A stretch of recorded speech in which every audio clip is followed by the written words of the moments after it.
Quem era ela? Qual era seu nome? Uma escultura quebrada que saiu de dentro do rio. A imagenzinha de 36 centímetros era só mais uma das muitas padroeiras que vinham sendo esculpidas com barro paulista, aqui na beira do Rio Paraíba do Sul, no interior de São Paulo, onde as cigarras sempre cantam. Só que não era a padroeira do Brasil, porque naquele tempo nada era nosso. Algum dia, lá pelos idos de 1650, foi esculpida e colocada num forno para ser uma Nossa Senhora da Conceição, parecida com as muitas santas que os colonizadores guardavam nos altares de Portugal e das colônias, como o Brasil.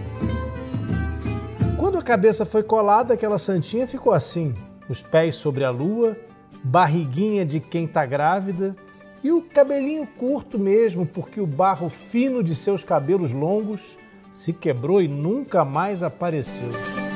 Mas como os pescadores não sabiam que ela era uma santa portuguesa, acabaram chamando a imagem de Aparecida. Afinal, ela tinha aparecido nas águas do rio. Então, ela foi achada aqui numa curva, aqui 100 metros longe. A cabeça dela, o corpo foi achado lá em cima. Naquele tempo, ainda não se jogava futebol nos nossos campos. Não existia samba nem sambódromo.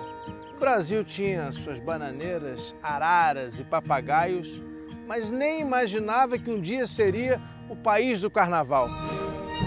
Nossa bandeira era outra, e não existia hino nacional.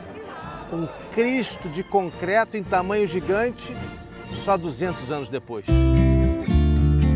Quando começou a ser cultuada numa capelinha na beira da estrada, não muito longe aqui do Rio Paraíba do Sul, e claro, depois de muitos milagres atribuídos a ela, a Santinha Aparecida se tornou o que talvez tenha sido o primeiro símbolo de identidade nacional brasileira. E logo passou a fazer parte da nossa história. Quando estava na maior pindaíba lá em Portugal, em 1805, o rei Dom João VI mandou raspar os cofres das igrejas brasileiras. Diz uma tradição que o príncipe regente Dom Pedro I veio montado em seu cavalo aqui Aparecida, rezar diante da imagem antes de seguir para São Paulo e proclamar em 7 de setembro a independência do Brasil.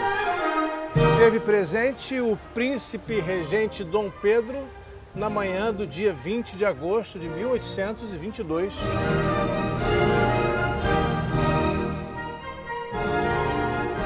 Mas depois disso, Dom Pedro I cresceu o olho. Assim como seu pai deixou o santuário em péssimos lençóis. Durante os 85 anos em que viveu sob as garras dos tesoureiros do imperador, o santuário viveu seu próprio purgatório.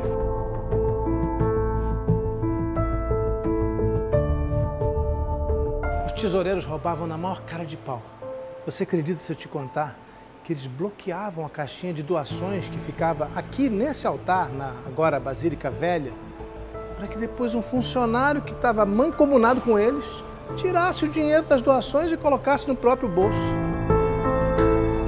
Descarados, roubavam a santa na frente da santa. E pelo que contou um jornal da época, a santa mal se podia ver através de uma grossa camada que a negligência ali deixara acumular-se. Até que surgiu aqui um religioso bom de briga. O baiano Joaquim do Monte Carmelo enfrentou os ladrões imperiais e denunciou a roubalheira. Contra tudo e contra todos, Dom Carmelo ergueu essa igreja, que depois se tornaria a primeira Basílica de Aparecida. Ainda naquele tempo de abandono, em 1968, a princesa Isabel veio até aqui para rezar. Trouxe de presente para a Santinha uma coroa com 300 gramas de ouro e 40 diamantes. Era como se dissesse, dou-lhe aquilo que jamais vou usar, que a princesa, afinal, mais tarde vai ser exilada do Brasil. E o gesto foi tão carregado de simbolismos que mais tarde começaram a dizer que a Santinha tinha se tornado ainda mais negra, pois tinha sido coroada pela libertadora dos escravos. A Igreja Nova, hoje conhecida como Basílica Histórica, foi inaugurada em 1888 com uma emocionante missa rezada por Dom Carmelo. No ano seguinte, o Brasil virou república e o Estado se separou da igreja. Quando os religiosos finalmente retomaram o controle do santuário, encontraram tudo aos pedaços. Faltava de tudo aqui. Até mesmo padres tiveram que ser trazidos lá da Alemanha. 13 padres da Ordem Redentorista pegaram um barco na Alemanha e vieram reconstruir o santuário brasileiro. Em 1930, o cardeal Leme conseguiu que o Papa Pio XI declarasse Nossa Senhora Aparecida padroeira do Brasil. Esse é o documento original de 17 de outubro de 1930, com selo papal. Então, em 1931, no Rio, Getúlio queria sair bem na foto, segurou a Aparecida nas mãos, mas ficou desajeitado ali. Até que um cardeal soprou no ouvido dele. É para beijar, seu presidente. Meses depois, na Revolução de 1932, os padres ofereceram o santuário como quartel-general para as tropas constitucionalistas de São Paulo. O seminário, que hoje abriga a pousada no Bom Jesus, foi metralhado e atacado por aviões das tropas federais de Getúlio.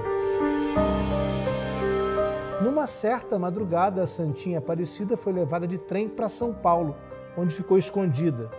Os devotos nunca souberam que durante muitos meses rezaram diante de uma cópia da imagem sagrada. Depois de chegar ao poder, no golpe de 64, os militares perceberam o tamanho que tinha a fé do povo brasileiro em Nossa Senhora Aparecida. E o documento que eles mandaram também é imenso. O documento é um pedido de licença para que a imagem de Nossa Senhora Aparecida, padroeira do Brasil, seja levada em triunfante peregrinação às capitais de todos os estados do Brasil, sendo em Brasília aclamada Generalíssima das Forças Armadas Brasileiras. Assinado pelo Presidente da República, Castelo Branco.